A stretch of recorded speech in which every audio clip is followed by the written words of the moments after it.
Bonjour, aujourd'hui nous nous intéressons au béton et débutons par sa composition justement.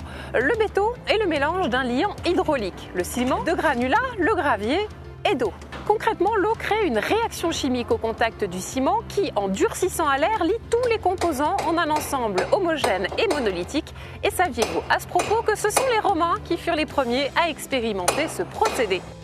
Au XVIIIe siècle, Louis Vicat développa un nouveau mortier. Son idée, isoler une cendre artificielle à base de calcaire et de silice.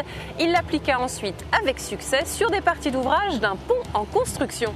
Il élabora ensuite la théorie de l'hydraulicité qui précise les proportions des différents éléments nécessaires à la constitution d'un ciment artificiel lors de la cuisson.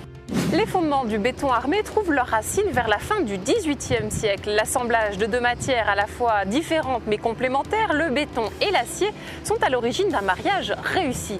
Le béton reprend en effet l'effort de compression, l'acier celui de la traction.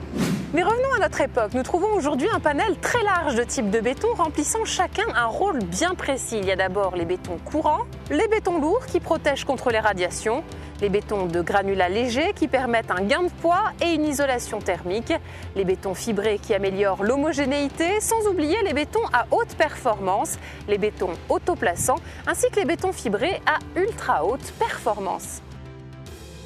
Bien que relativement résistant aux différentes sollicitations mécaniques, physiques et chimiques ainsi qu'aux méfaits de la météo, le béton a besoin de soins.